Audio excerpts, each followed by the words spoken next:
Teleproyecto. Declarado de interés nacional por el Ministerio de Cultura de la República Argentina.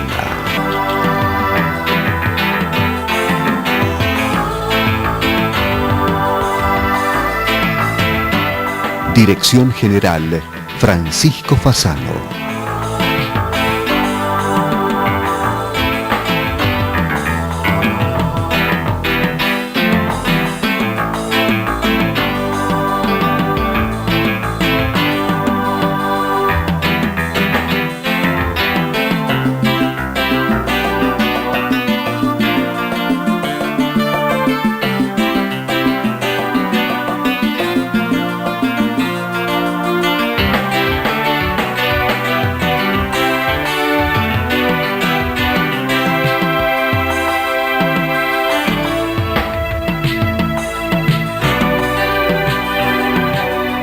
Sociedad Central de Arquitectos.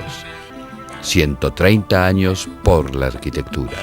130 años con los arquitectos. Ya podés ser parte de la Universidad de Morón, con más de 80 propuestas académicas, carreras presenciales y a distancia, con anexos en Capital Federal y Gran Buenos Aires. Informate al 5627-2020 o en www.unimoron.edu.ar.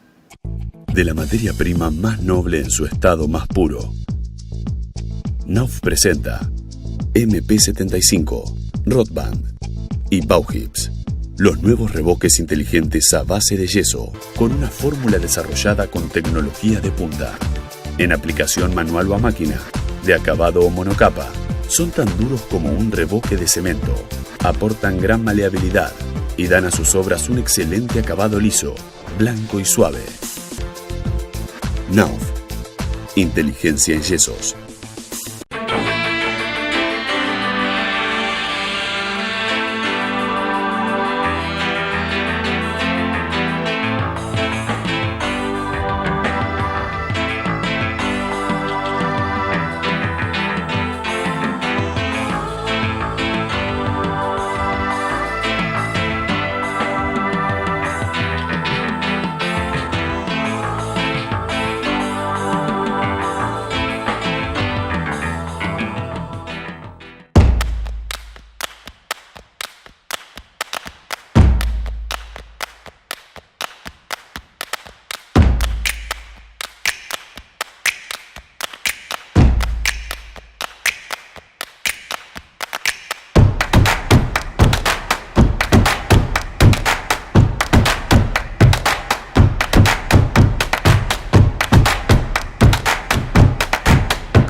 Hola, bienvenidos a un nuevo programa de colección de teleproyectos sinónimo de arquitectura en televisión e internet. Desde 1991, compartiendo con todos ustedes la actualidad del ejercicio profesional en diversas partes del mundo.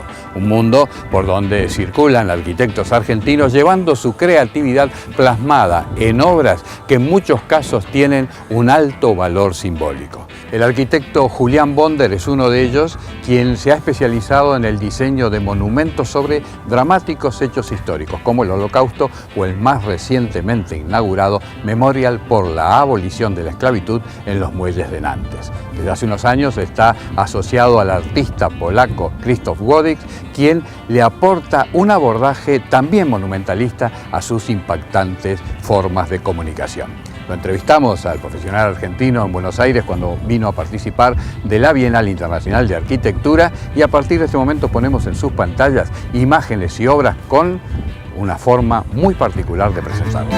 Uno trata de alguna manera de acercarse al sufrimiento, si se quiere, del otro cuando trabaja con temas como los genocidios o el Holocausto o la segregación. Y cómo uno trata de acercarse de una manera, si se quiere, respetuosa, responsable y ética para no intentar representar el sufrimiento del otro, que se centra sobre estas ideas, ¿no? Historia, memoria, arquitectura, espacio público. La arquitectura es un arte público y es un arte político, y también es un arte pragmático. Es pragmático en el sentido que el propósito, el por qué una obra es llamada a ser, es el fundamento de lo que hacemos. Es un arte público, dada que la presencia de la obra construye el espacio para el hacerse presente. Toda obra, para que tenga sentido, tiene que tener una materialidad que comunique y que permita al otro, al visitante, al que estudia, al que trabaja en estos lugares, hacer su quehacer sin que la obra le invada el pensamiento. ¿Qué quiero decir con esto? Hay muchas obras que por ahí habrás visto que tienen que ver con memoria histórica, que son obras que de alguna manera representan el sufrimiento del otro. Y en esto tenemos una diferencia con ciertos acercamientos que tienen que ver con intentar representar el horror. Nuestro trabajo básicamente no intenta representar el horror, sino acercarse al sufrimiento del otro. Estamos hablando de la cualidad de la monumentalidad, la cualidad que lugares y objetos tienen de hacernos recordar, percibir algo que está más allá de sí mismo. Como combinación de lugar, de memoria y recordación, estos sitios se producen para ser históricamente referenciales. ¿Qué quiero decir? Su valor no está fundamentalmente en el arte o en la arquitectura, por más que por ahí esto no nos guste demasiado. La habilidad de dirigir nuestra atención, nuestra mirada a un punto más allá de sí mismos es el valor de estos proyectos. El primer paso para todo proyecto tiene que ver con entender que los sitios, los lugares, tienen historias para contar. Entonces nuestro proceso es básicamente como si fuera una especie de arqueología, donde tratamos de encontrar las historias que están en los lugares visibles y las historias que en general están invisibles, que son invisibles. Eso es parte del acercamiento. El segundo paso es un trabajo, digamos, de diseño que tiene que ver con cómo entendemos el diseño. Y básicamente lo que se plantea es que el diseño tiene que ver con la habilidad si se quiere, de aplicar nuestra intuición y nuestro conocimiento a condiciones que no son familiares, condiciones que son ajenas.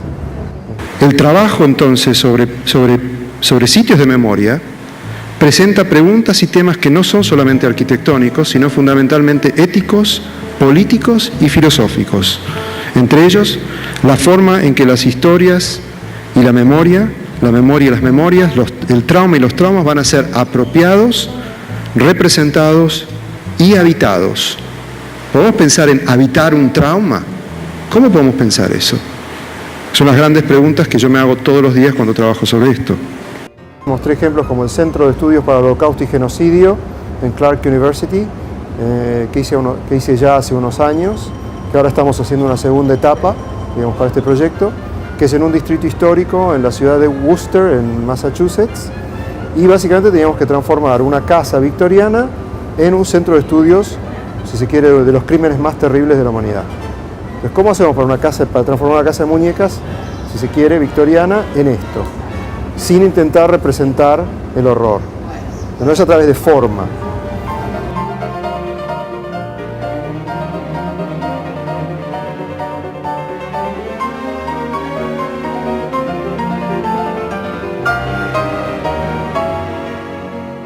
La confrontación con la muerte nos detiene y previene el seguir con nuestro camino habitual. El arte genuino en este sentido nos invita a dejar el lugar que denominamos realidad y retornar a un lugar íntimo. Lo que importa en una tumba no es quién está, sino saber que ahí hay un ser humano, o los restos de un ser humano. Alois Riegel nos planteaba: el monumento en su forma más original y más antigua es una creación humana erigida con el propósito de mantener hechos o eventos humanos en la mente de generaciones futuras que tienen distancia temporal con eventos. Pero también Robert Musil nos recuerda que no hay nada más invisible que un monumento. Después otro proyecto que mostré es el memorial del 11 de septiembre en New Jersey, que básicamente es un gran parque que existe frente a Manhattan, mirando a donde están las Torres Gemelas, y lo que planteamos en ese proyecto era trabajar un camino como un paseo, donde el borde, donde la protección, la baranda, se transforma en una pieza de acero que comunica historias. Gonna be my only friend. I still can't believe it. After all we've been Estas son proyecciones de mi socio Krzysztof Wodiczko en Hiroshima, en ocasión del 54 aniversario de la bomba atómica. Son testimonios de sobrevivientes, proyectados sobre el cuerpo residual del memorial de Hiroshima. 焼け跡から自転車を掘り出して持って帰って、鍵だけを保管してる。そのためにこうやって袋の中で大切に保管しておりました。でこの鍵は、旅館の方で、父が死んだ骨と一緒にあった自転車の残骸から取った鍵です。そしてまたそのドームの前を通って、そして左に上がりますね。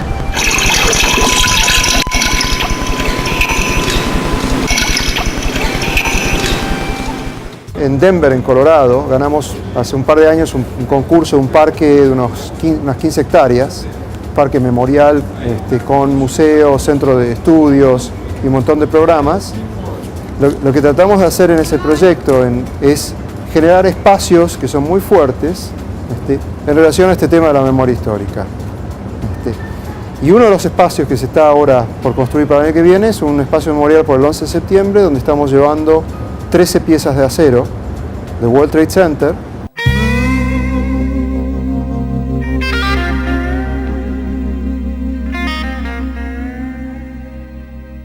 Los aceros del World Trade Center es un proyecto que es muy complejo.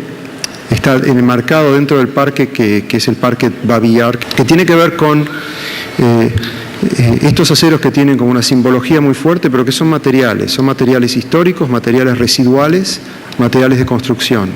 Estos aceros viajaron de Nueva York a Denver, pasando por San Luis, y el tamaño de estos aceros es básicamente más o menos 12 metros de largo cada uno.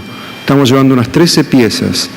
Y la idea nuestra es básicamente dejar que los aceros hablen, no hablar por ellos.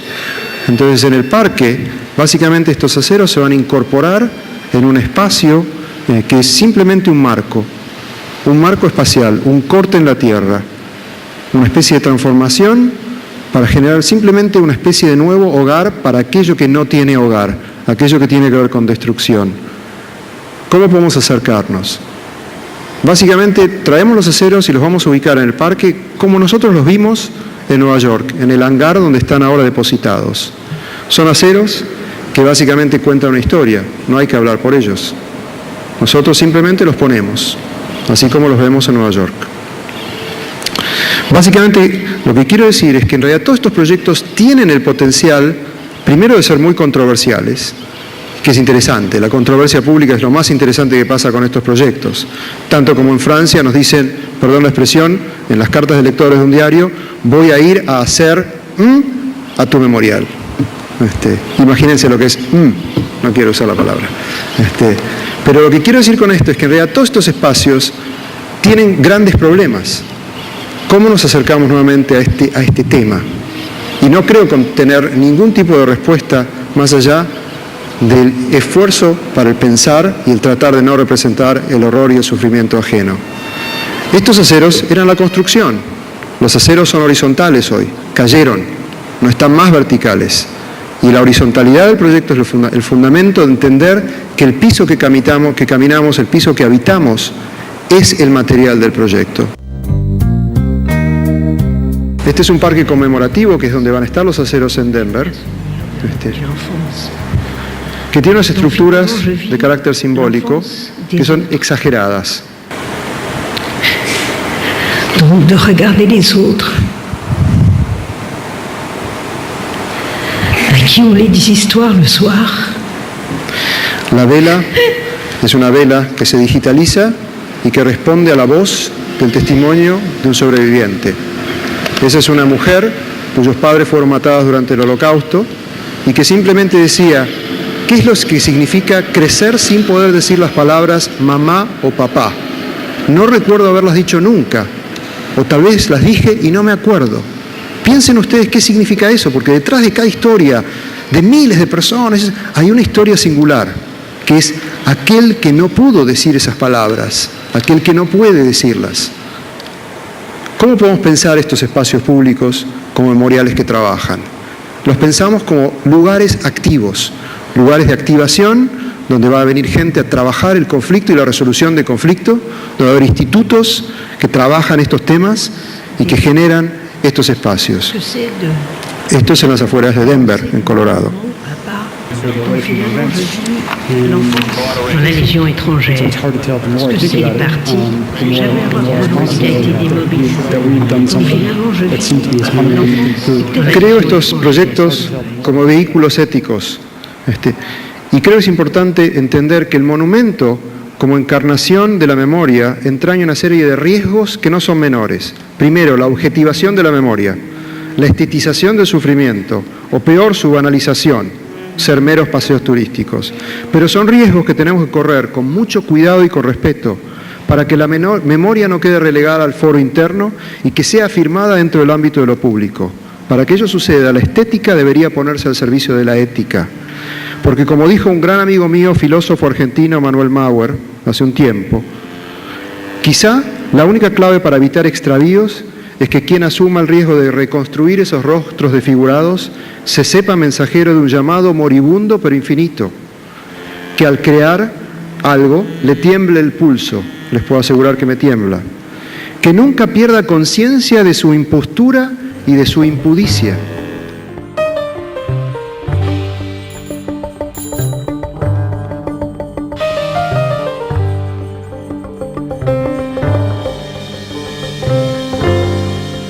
¿Cómo podemos hacer para que estas voces se hagan presentes en el espacio público? ¿Cómo podemos invitar a otros a que presten testimonio sin temor?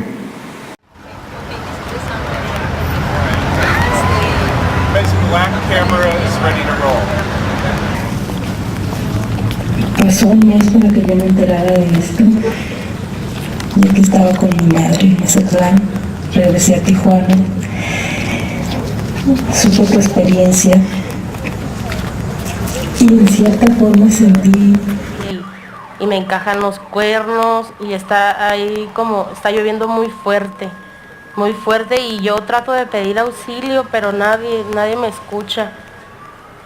Después de esto, ya que pasó 5 años, pues sí cambió la vida de nosotros 4.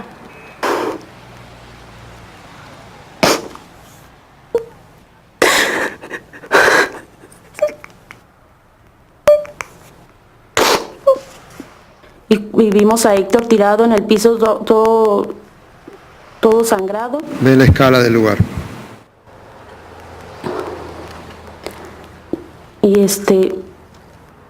Y le hablábamos, pero no nos contestaba. Transformar 350 metros de la costa del río Loire en el centro de la ciudad de Nantes, en el pleno centro, donde estaba el antiguo puerto, en el memorial a la abolición de la esclavitud.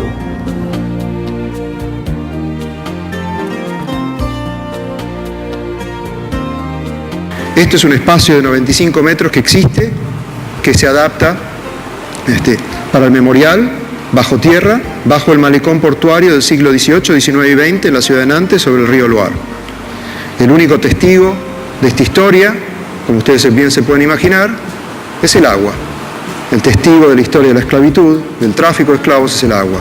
El sitio tenía una cuestión compleja, que es que existen estos malecones con 4 metros diarios de barro y lodo que se meten en el lugar, y este es el lugar enfrente al Palacio de Justicia del arquitecto Jean Nouvel, que lo usamos también como referencia dentro de nuestro proyecto. La justicia como aspiración.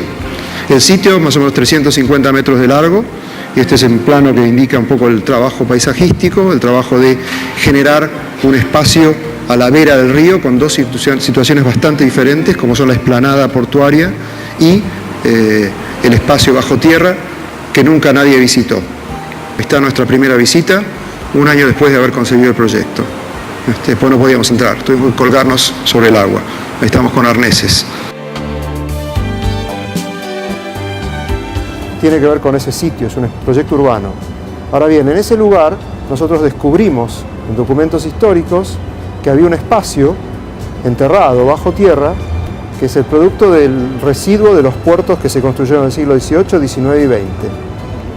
Entonces quedó un espacio de cerca de 100 metros de largo que lo adaptamos fundamentalmente para que se transforme en el memorial a la abolición de la esclavitud. Y eso lleva una ingeniería, una materialidad muy compleja.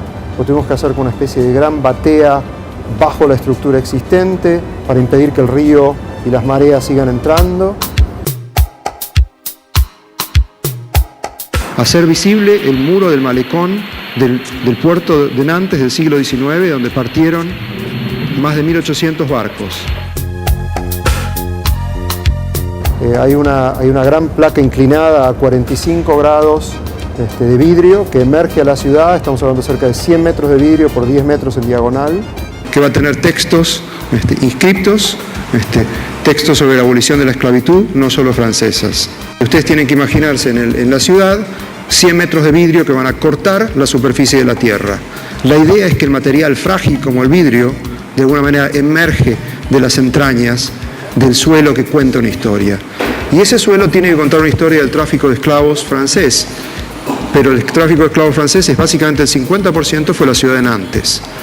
Y es el piso que nos cuenta esa historia, a través de estas incrustaciones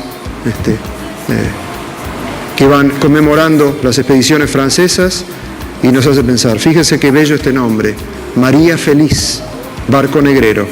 Nuevamente, María Feliz, la Marie Heureuse. Nos sugiere pensar en los nombres, en la belleza de nombres, como por ejemplo, el Pequeño León. Qué bello nombre para un barco. ¿Qué transportaba el Pequeño León? Va a haber un sistema telefónico donde se va a poder acceder a través de un banco de datos, poniendo un número como un SMS, para poder tomar información de cada una de las expediciones negreras. Entonces vamos a utilizar la cuestión interactiva y la cuestión, digamos, de tecnologías a fin de poder hacer que la gente entienda más, se acerque al conocimiento, se acerque a entender una historia que no se puede entender.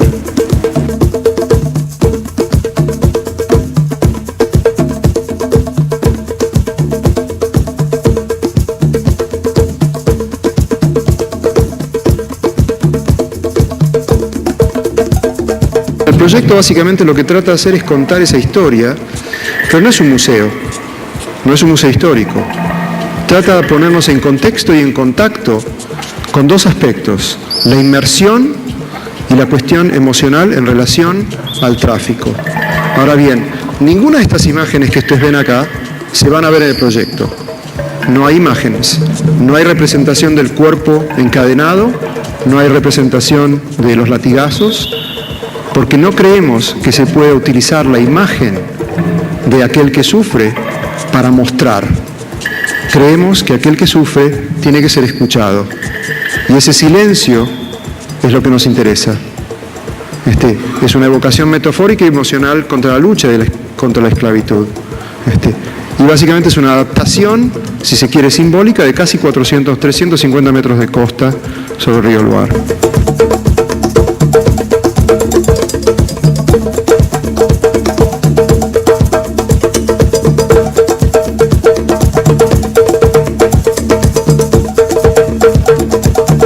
Son las magias que tienen las arquitecturas, que de pronto el sol las transforma, el reflejo las transforma de una manera que no podemos tomar en una fotografía, que pasa a la mañana solamente por el tipo de orientación. A la mañana, si van a ver este tipo de reflejos. Y si el río está muy alto, van a ver reflejo mucho más profundo en el espacio. Si el río está bajo, lo van a ver poco. Entonces intentamos utilizar esta idea de los materiales que nos pueden contar estas historias. Y es así que nos importa acercarnos con este tipo de actitudes y preguntas. Estamos intentando pensar que estos son proyectos que son agentes activos para la cultura y el diálogo.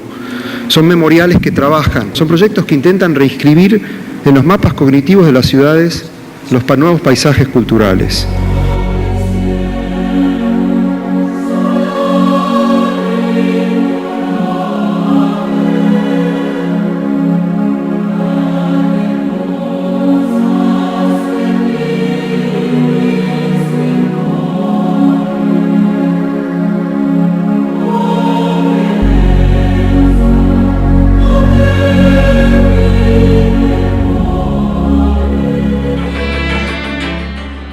Y de esta forma vamos llegando al final del presente programa de colección de Teleproyecto, sinónimo de arquitectura en televisión e internet. Desde 1991, compartiendo con todos ustedes la actualidad del ejercicio profesional en diversas partes del mundo.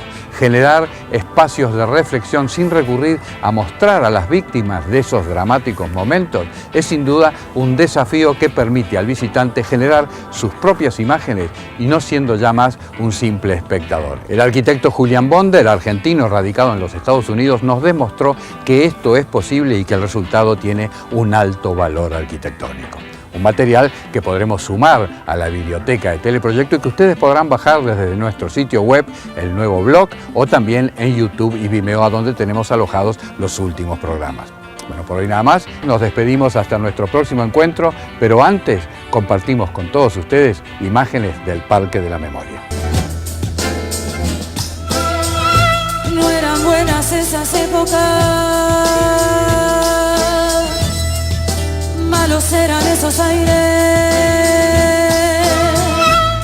Fue hace 25 años y vos existías.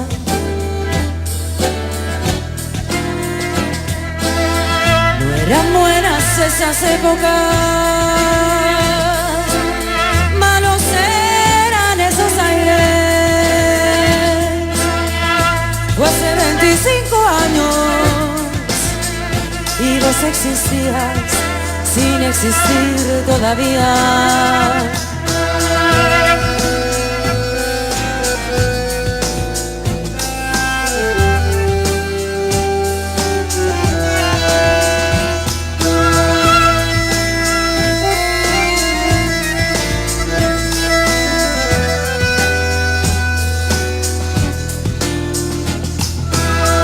Si desapareció, aparecerá.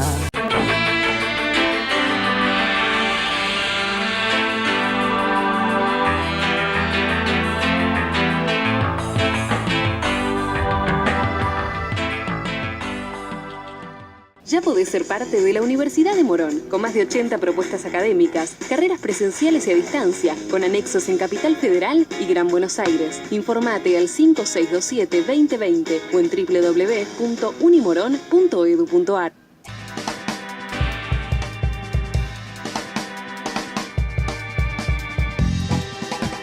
¿Tiene registrado en video profesional el desarrollo completo de sus obras?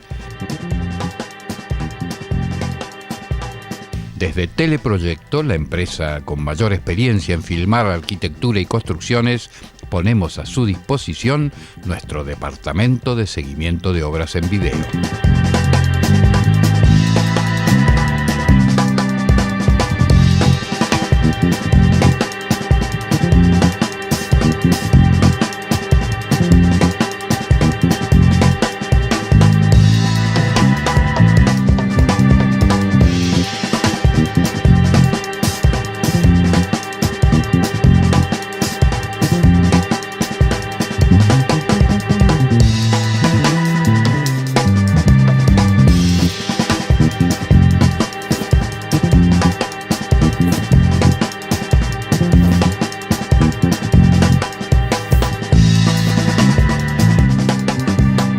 Es otro servicio de Teleproyecto, la construcción en imágenes. Más de un cuarto de siglo filmando obras.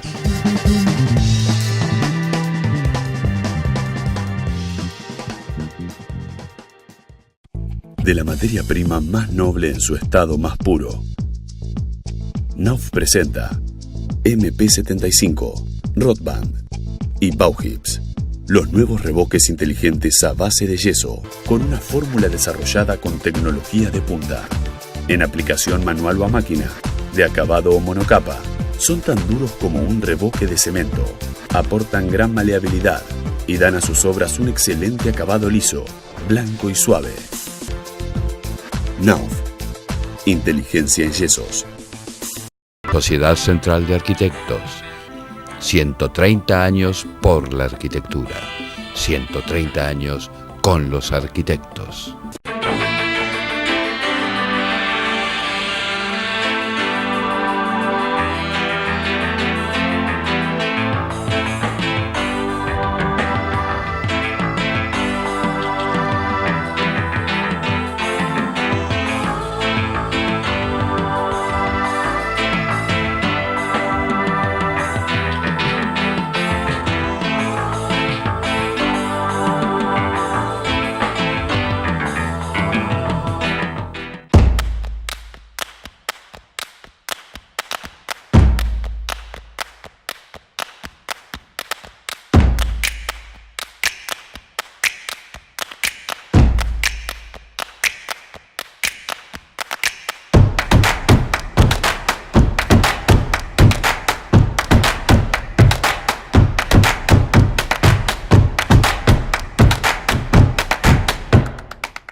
fue una producción de Teleproyecto, www.teleproyecto.com.